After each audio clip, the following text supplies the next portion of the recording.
En manchette, aujourd'hui, interdiction de feu à ciel ouvert dans la MRC de Dautré. Bonjour à tous, bienvenue à votre bulletin d'information sur les ondes de CTRB, votre télévision locale et régionale, aujourd'hui le 29 mai. Le ministère des Ressources naturelles et des Forêts du Québec a décidé d'interdire de faire des feux à ciel ouvert en forêt ou à proximité de la forêt en raison des conditions qui sévissent présentement. Cette décision est prise en collaboration avec la Société de protection des forêts contre le feu, la SOPFEU, et ça entraîne donc une interdiction qui est entrée en vigueur le 28 mai hier. Les secteurs visés dans la Naudière sont la MRC de Dautré, celle de Joliette, celle de la Matawini, également Montcalm et les Moulins, de même que l'Assomption. Présentement, 10 incendies sont en activité au Québec. Depuis le début de la saison de protection, 173 incendies de forêt ont touché 246 hectares. La moyenne des 10 dernières années, à la même date, est de 183 feux pour une superficie de 182 hectares. La collaboration de tous est donc essentielle pour que l'interdiction de faire des feux à ciel ouvert soit respectée. Cette mesure a pour but de limiter les risques d'incendie de forêt. Rappelons qu'en vertu de l'article 239 de la loi sur l'aménagement durable du territoire forestier, quiconque contrevient à une ordonnance d'interdiction de faire des feux à ciel ouvert en forêt ou à proximité de celle-ci, ou de toute autre mesure rendue par le ministre, est passible, outre le paiement de frais, d'une amende. On nous informe donc que l'avis d'ébullition émis le 24 mai dernier à Sainte-Geneviève de Berthier, donc l'avis qui vous demandait de faire bouillir l'eau au moins 3 minutes, eh bien cet avis a été levé.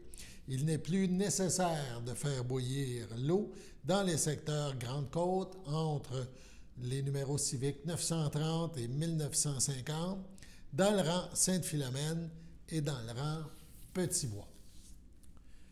Yves Perron, le député de Berthier-Masquinongé, se réjouit une année de plus, se réjouit donc cette année encore de voir cet été de nouvelles sommes investies pour soutenir des projets pour les aînés de son comté de Berthier-Masquinongé. Qu'il s'agisse de projets pour briser l'isolement, pour favoriser les échanges intergénérationnels, pour adapter des locaux aux besoins des personnes aînées ou encore pour élargir l'éventail d'activités offertes aux gens de cette tranche d'âge, ce soutien financier d'un maximum de 25 000 $ par projet communautaire est salué par le député comme par les organismes et municipalités qui ont pu le recevoir cette année. On cite le député, ce sont 6 projets qui ont été retenus pour un pour un montant de 117 803 $, a expliqué le député de Berthier-Masquinongé. Il poursuit. Il y a une rotation des récipiendaires des fonds à chaque année pour assurer l'équité le plus possible entre chaque coin de la circonscription pour que tous nos aînés bénéficient d'initiatives positives, peu importe où ils se trouvent. J'invite tout de même nos organismes, nos FADOC locales et nos municipalités de déposer leur idée chaque année. Les priorités du programme peuvent changer et mon équipe peut vous aider à cibler le genre de projet qui pourra percer. M. Perron rappelle aussi qu'à chaque fois que le programme ouvre ses portes à la présentation des demandes en automne, il en fait l'annonce sur les réseaux sociaux et aux divers acteurs du milieu via courriel. Il invite les responsables du dépôt des demandes à initier les démarches d'avance pour éviter le refus de leur projet à cause du non-respect des délais. On le cite, « Chaque somme qui soutient nos aînés est importante et nous souhaitons voir encore plus de demandes exaucées l'an prochain », a conclu le député de Berthier-Masquinongé. Sur ça, on poursuit avec M. Perron, qui était de passage il y a quelques jours dans nos locaux. Il nous a fait une mise à jour concernant la loi C-82 On l'écoute. Je vais te ramener encore sur notre fameux C282. Oui. Comment ça va? Bien, ça va mieux que ça allait. Parce que vous savez que les conservateurs ont bloqué le comité. Parce que la fin de session arrive, ça va vite. Et justement, donc ça va mieux que ça allait dans le sens où pendant la pause parlementaire, la dernière pause parlementaire, on avait fait de la mobilisation. J'ai passé 2 jours complets au téléphone avec le monde agricole du Québec, le monde agricole du Canada, le matin en français, l'après-midi en anglais. Et pour dire aux gens, communiquez avec vos députés conservateurs, ils mettaient leur la pression. Parce que ça n'a pas de bon sens. Ce qu'ils font, ils trichent, ils savent qu'ils perdent le vote, puis là, ils nous retardent. Fait que ça a débloqué après, donc ces pressions-là ont fonctionné. Sauf que ils ont fait perdre du temps. Et là, on a fait la première heure de la 3e lecture. La 2e heure est le 22 septembre. Ah, on n'a pas de juin, c'est ça qu'on s'entend, là. Si on se souvient, au début du projet de loi, là, j'espérais que ça allait aussi vite qu'en 2021. J'aurais aimé que ce soit fini. Bon, là, il ne sera pas fini. Il va arriver au Sénat en octobre. C'est plate, mais c'est ça. Mais là, on pousse pareil, puis j'ai des contacts avec d'autres députés qui ont des projets de loi privés pour essayer de changer de date. Des fois, on pouvait changer avec quelqu'un. Si quelqu'un entend ça, puis voulait changer de date. Toutes les options sont ouvertes. Évidemment, tout le monde veut que son projet de loi aille vite, donc c'est pas facile. Je ne veux pas me faire l'avocat du diable, mais septembre, tu me parles de septembre, octobre, il y a toujours un épée de Damoclès. Pas qu'on dise, il peut se passer n'importe quoi. Là.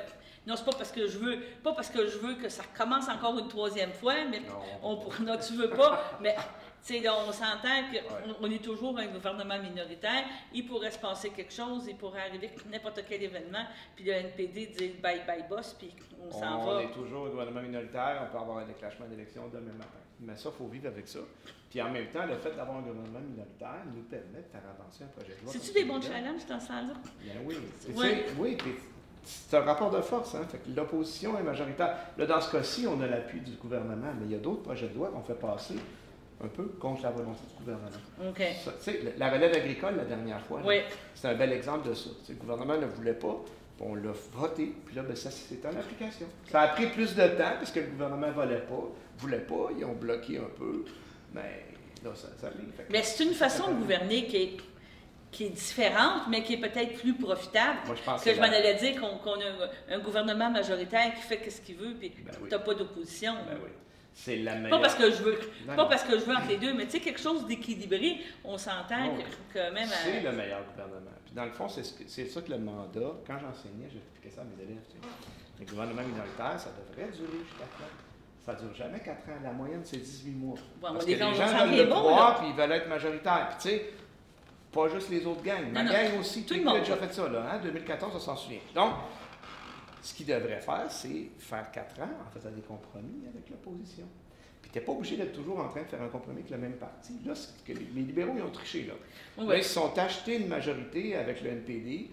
Là, ils nous font des affaires qui n'ont pas de bon sens, comme des programmes dentaires pan-canadiens que les Québécois vont payer pour les autres Canadiens, parce qu'on sait que nous, on en avait déjà un. Fait qu'on va payer, les autres, ils vont s'en mettre. Mais tu penses que même au niveau des négociations qu'il y a avec les fonctionnaires, pas avoir l'appui du NPD pour un retour plus vite au travail, ou tu es content qu'il y ait eu des négociations, parce que c'était un des points. Là, pour la grève? Oui, la grève, puis tout ça. Là. En disant que le NPD, lui, il veut que ça continue, il veut qu'il y ait des points, puis tout ça, alors que peut-être les autres partis auraient aimé ça, que ça finisse plus vite. Mais on s'en est quand même bien tiré. Nous, on a tendance à vouloir protéger les droits des travailleurs. OK, parfait. Il faut trouver l'équilibre entre faire rouler l'État. Oui, mais je comprends. Mais tu comprends ma question aussi. On a le droit de grève, on l'a pas. Mais non, mais là, je pense qu'on s'en tire. On s'en est bien sorti, puis tout ça. C'est bien. Donc, autrement dit, jouons encore avec un gouvernement minoritaire, travaillons avec un gouvernement minoritaire, mais ça m'amène à la question, tu me dis, t'en parles à tes élèves. Donc, t'en parlais, on en a parlé. Mais qu'est-ce que je veux dire, c'est que parler d'un gouvernement proportionnel, ça serait comme aussi une solution plus acceptable. Je pense qu'il n'y a pas un gouvernement au pouvoir qui va vouloir ça, là, mais malheureusement... Tout le monde en parle, malheureusement, personne ne va jamais le faire. On a encore l'exemple de la CAQ avec les ben, c'est ça, je m'en allais dire. Il l'avait promis, la main sur le cœur, puis c'était la dernière élection. Trudeau aussi, en 2015. Ben, c'est ça que je veux dire. Puis, il faut arriver, le gouvernement, il voit qu'il va avoir un autre mandat. Fait que là, ils ne veulent pas se remettre en question, puis ils le font pas. Puis ça ne coûte pas plus cher que ça, tu sais, les citoyens, on a notre part de responsabilité. Oui, je comprends. On ne le fait pas payer bien cher. Mais c'est dommage, mais c'est comme ça. Moi, je pense que va falloir que ça se fasse à un moment donné, mais des fois, je perds espoir un peu. Peut-être quand on va faire l'indépendance du Québec, là, on va tout refaire en bleu. Partir en bleu. Donc, mais pas la Maison Bleue, on s'entend que la série. On s'entend que la série humoristique, là, qui est un petit peu. C'est de la satire, là. Je trouve qu'on a une tendance un peu trop forte à se ridiculiser au Québec. Ouais, mais je vais fermer la parole. Sur ce, allons à la pause. Mon nom est Annick Steno, je suis intervenante père aidante à l'Envol depuis bientôt 9 ans. J'anime des ateliers de groupe, j'anime des ateliers rétablissement, j'anime les activités aussi. On offre des activités de conditionnement physique, de marche, du bingo, des jeux de société, des cafés-causeries, des ateliers rétablissement, des formations avec des conférenciers. Les activités sont choisies par et pour les membres. Il y a une réunion qui se fait à chaque mois. Les membres s'assoient entre eux puis ils décident quel type d'activité est-ce qu'ils veulent avoir à l'horaire. Le calendrier est fait aux 2 mois, il est flexible, donc une nouvelle personne qui se joint à la ressource peut contribuer à mettre une des activités qu'il aimerait faire. Contactez-nous pour plus d'informations.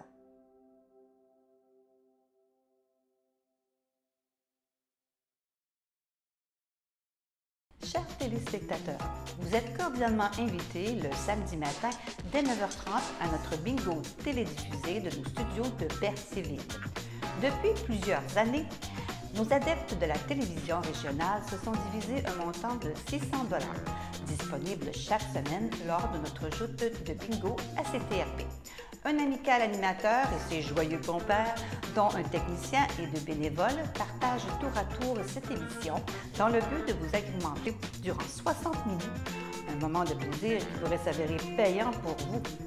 Vous pouvez donc vous procurer les cartes de jeu chez les dépositaires participants et j'ai nommé à Berthierville, le dépanneur Formule 1 et le garage Pétroté, sur la rue Gilles Villeneuve, le marché IGA Extra sur la rue Gabrielle Brissette, le marché Métro sur la rue Notre-Dame et la pharmacie Proxime sur la rue Frontenac. À Saint-Ignace-de-Loyola, le dépanneur Esso sur la rue de la Traverse et le marché Aldo sur le rang Saint-Michel. C'est donc un rendez-vous hebdomadaire chaque samedi matin dès 9h30 sur les ondes de CTRB, votre télévision régionale et communautaire, maintenant en haute définition. On vous attend donc en grand nombre et toute l'équipe vous souhaite bonne chance.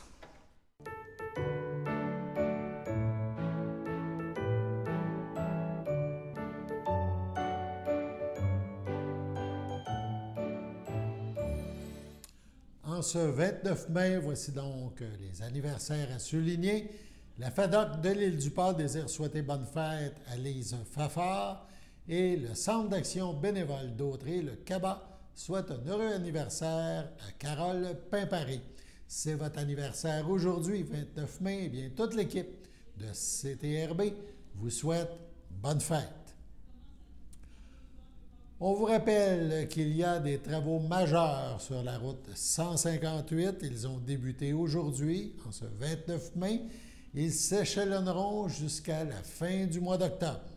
En effet, depuis ce matin, et pour la majorité de ces travaux, la circulation s'effectuera en alternance du lundi au jeudi, entre 7h et 19h, et le vendredi entre 7h et 13h.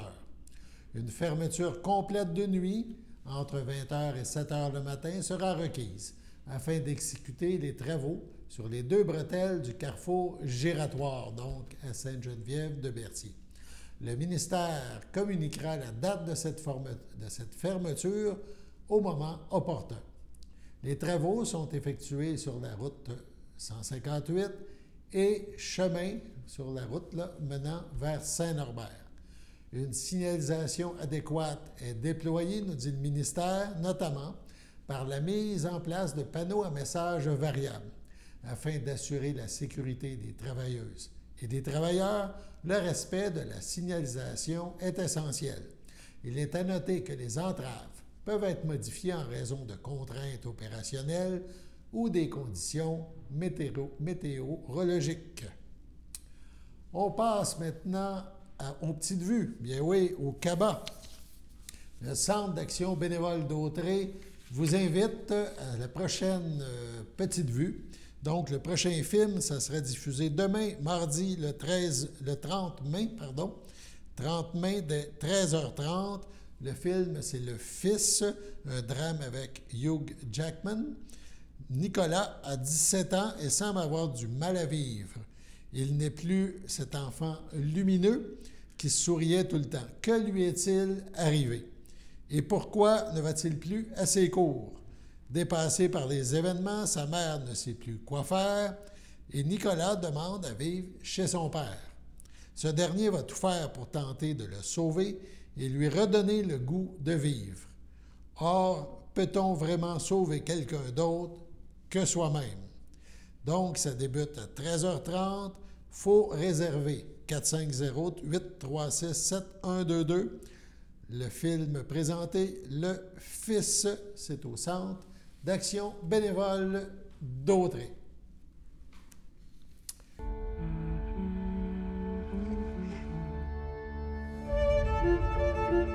Qu'est-ce que tu fais là? Nicolas ne va plus en cours depuis presque un mois. Je voulais te demander comment ça va. Il s'est passé quelque chose? Tu te rends compte que le lycée envisage de te renvoyer? Je peux vivre avec toi. Tu dis que tu ne te sens pas très proche des gens de ton âge. Ton autre fils aussi a besoin de toi. Et tu travailles à longueur de journée. Est-ce qu'il a réussi à parler du divorce? J'ai essayé de te soutenir, de te donner de la force. Qu'est-ce qui se passe? Tu te drogues? Tu crois vraiment que tu peux vivre comme ça en faisant ce que t'as envie de faire? Je comprends pas ce qui m'arrive. J'ai l'impression d'avoir tout raté. J'ai pas été là pour lui. Il y avait tellement de joie dans notre famille. Tu fais toujours tes beaux sermons sur la vie et après tu nous abandonnes. J'ai le droit de refaire ma vie!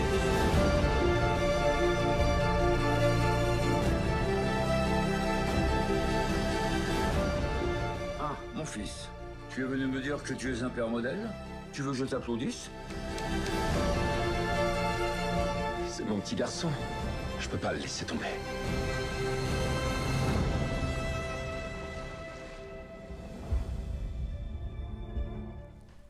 Donc, Le Fils. La municipalité de Saint-Ignace-de-Loyola a fait la distribution des arbres et de compost en fin de semaine dernière. La municipalité tient à vous aviser qu'il reste encore beaucoup d'arbres à donner. Donc, si vous êtes du coin, n'hésitez pas à vous présenter à la municipalité pour vous procurer d'autres arbres. Donc, c'est une invitation. Du côté de l'île du Pas maintenant, lors de la séance extraordinaire des membres du conseil municipal tenue le 15 mai dernier, la résolution donc 103-05-2023 a été adoptée en lien avec l'octroi d'un important contrat, la réfection de la voirie et du drainage du rang de l'île du Pas côté est. Après étude et vérification des documents reçus, 6 soumissionnaires ont déposé une soumission.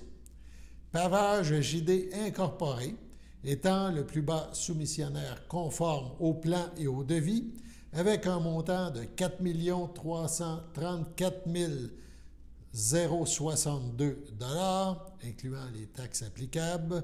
Donc, c'est le plus bas soumissionnaire. Pour donner suite à la réunion de chantier numéro 1, celle de démarrage qui a eu lieu, l'entreprise Pavage JD Incorporé a informé la municipalité qu'elle allait procéder à l'installation de piquets le long du rang de l'île du Pas, côté est, afin de délimiter certains travaux. La municipalité demande donc à ses citoyens de ne pas retirer ou déplacer les piquets, puisque ceux-ci seront installés de façon stratégique et seront utiles pour l'entrepreneur. La municipalité remercie ses citoyens à l'avance pour leur collaboration habituelle. Lors d'une récente séance du conseil de la MRC de Dautrey, la municipalité régionale de Comté, la MRC a officialisé un appui de 20 350 $ à 9 initiatives proposées par des acteurs culturels lanaudois. En plus d'investir dans son fonds culture et patrimoine, la MRC s'est entendue avec 2 organismes qui ont présenté des projets permettant l'atteinte des objectifs ciblés dans son entente de développement culturel avec le ministère de la Culture et des Communications. Les promoteurs soutenus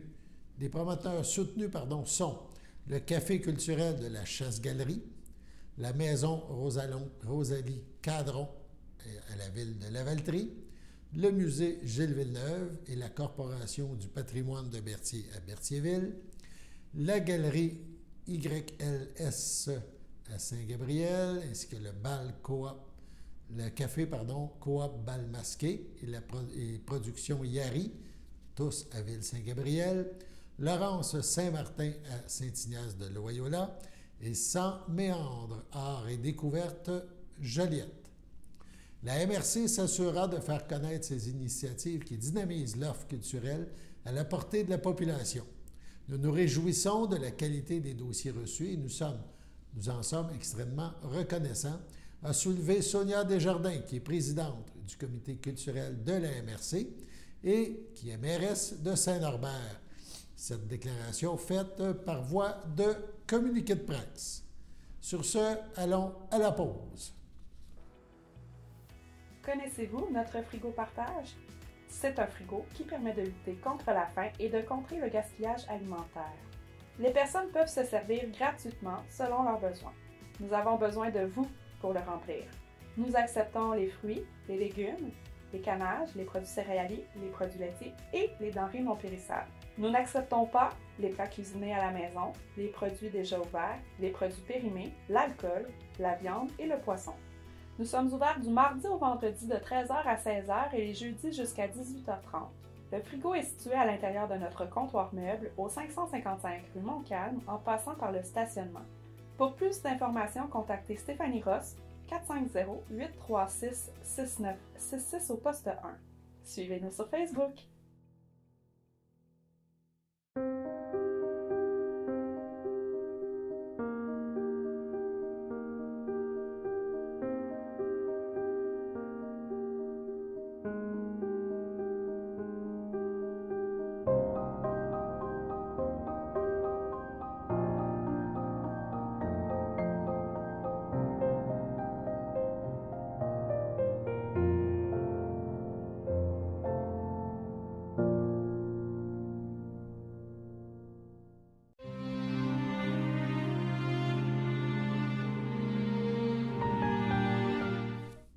Au centre hospitalier Pierre-Legardeur, le 28 décembre dernier, à l'âge de 92 ans, est décédée Mme Muriel Coder, épouse de feu Rosaire Chaput, demeurant à Lachenay, autrefois de Sainte-Geneviève de Berthier.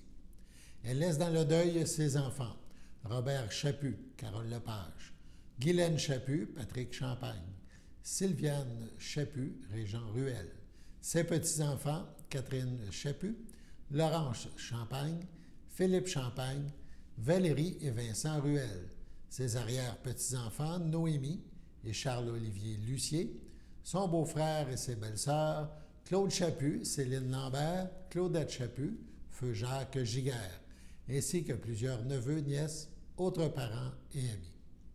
La famille vous accueillera samedi, le 3 juin, dès 12h30, au complexe funéraire Efterio, 741 rue de Notre-Dame à Berthierville.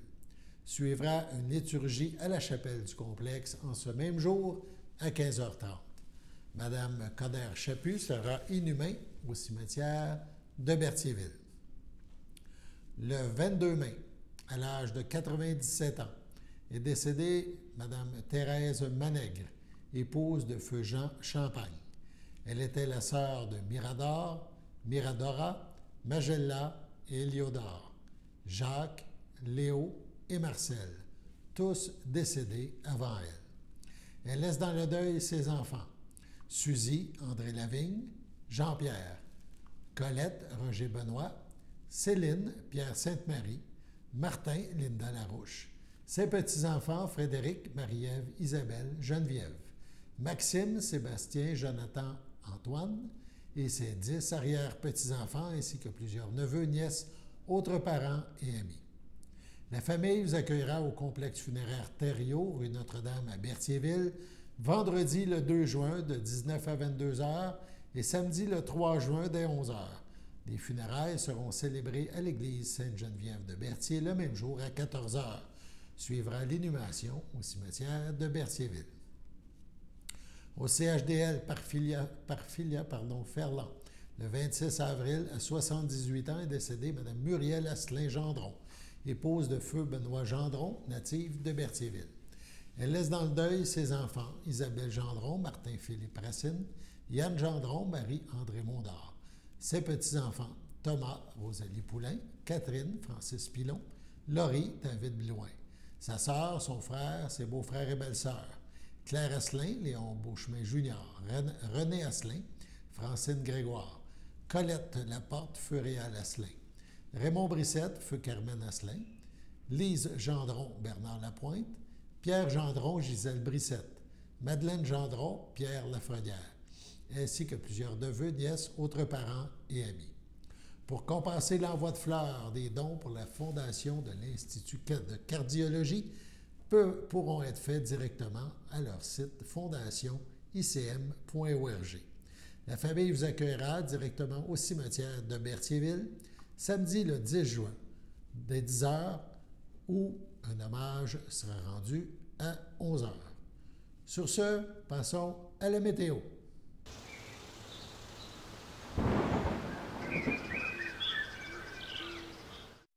Bienvenue à votre météo de cette semaine. Aujourd'hui, lundi après-midi, ça va être un temps ensoleillé, une température de 22 et un temps ressenti de 22. Lundi soir, c'est ensoleillé, une température de 19 et un temps ressenti de 19. Lundi nuit, ce sera passage nuageux, une température de 9 et un temps ressenti de 8. Mardi matin, ce sera généralement ensoleillé, une température de 15 et un temps ressenti de 15.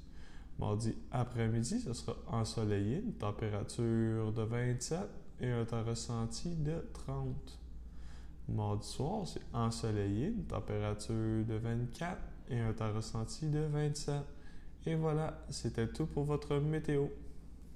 En cette superbe journée ensoleillée et chaude, en ce 29 mai, nous vous avons présenté le bulletin d'information, des informations locales et régionales sur les ondes de CTRB, votre télé.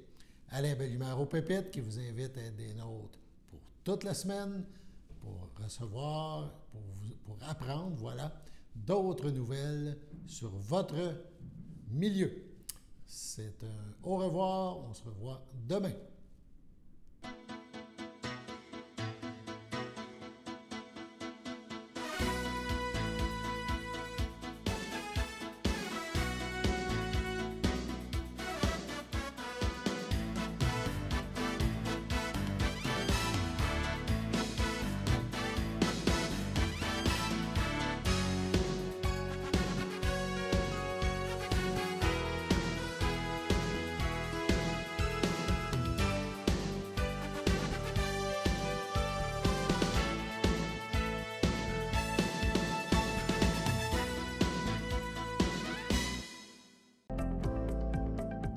Les télévisions communautaires autonomes du Québec, ce sont les télévisions les plus importantes parce qu'elles sont proches de la communauté. On veut encourager des gens qui parlent de ce qui nous intéresse, mais aussi qui participent au développement local. Mais c'est fini le temps là, où on allait lire une affaire qui a été écrite avant hier au bout du monde. Non! Tu veux savoir ce qui se passe chez vous? Bien, ma télé préférée, c'est la télé autonome communautaire. C'est ici que ça se passe. Sachez que vous pouvez nous faire part de vos commentaires, soit pour une annonce gratuite sur notre babillard ou toute autre suggestion en nous rejoignant par téléphone au 450-836-5103.